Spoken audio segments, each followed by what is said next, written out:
الحمد لله ربنا أنعم علي.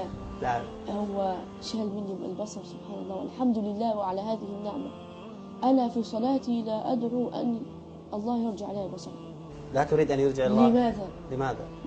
لعل يكون لي حجة عند الله يوم القيامة فيخفف عني بعضا من العذاب، وأقف بين يديه خائفا متوجلا يسألني ماذا فعلت في القرآن، فعسى أن يخفف عنه، فالله يدخل من يشاء في رحمته. ولكنه أنعم علي بالقرآن، وأنا الحمد لله إذا أردت أن أذهب إلى أي مكان أذهب وحدي فقط، وليس معي أحد، ولكن أبي يخاف علي.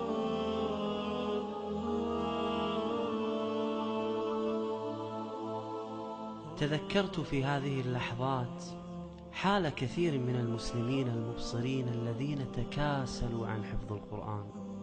يا الله، ماذا ستكون حجتهم عند الله؟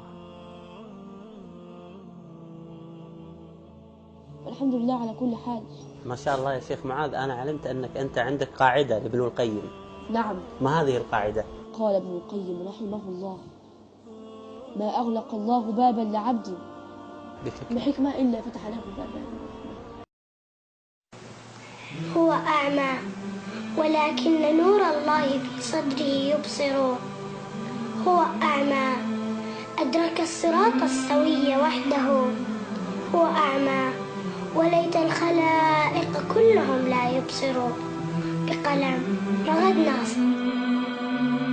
اسمع لي أو لغيري ولكل من يقرأ، لنا أو لغيرنا، لا تعود نفسك أن يرق قلبك إلى شيء أعظم من القرآن. كل حياة لقلبك. لو سمعت مئات المحاضرات والله الذي لا إله إلا هو لا تعجل آية واحدة من كتاب الله.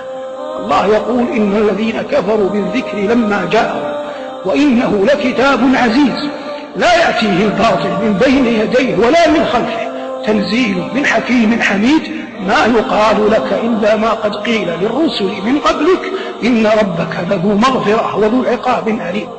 المؤمن لا يريد شيء أعظم من رضوان الله، ورضوان الله لا ينال بشيء أعظم من حب كلام رب العالمين جل جلاله.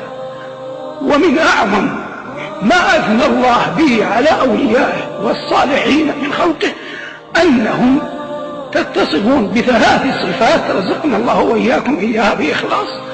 إذا تليت عليهم آيات الله وجلوا القلب واقشعرار الجلد وظروف العين.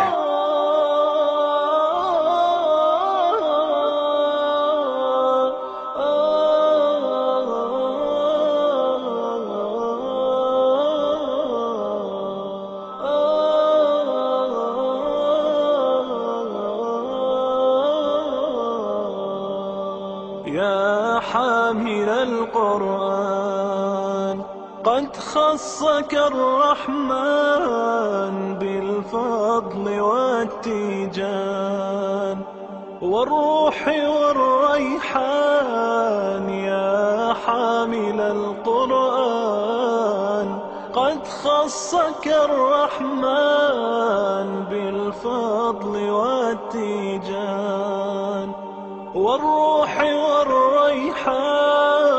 يا دائم الترتيل للذكر والتنزيل، بشراك يوم رحيل ستفوز بالغفران.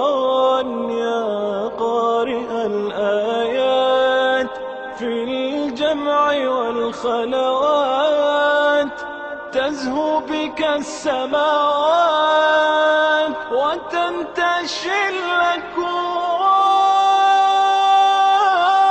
يا حامل القرآن، يا حامل القرآن، يا حامل القرآن.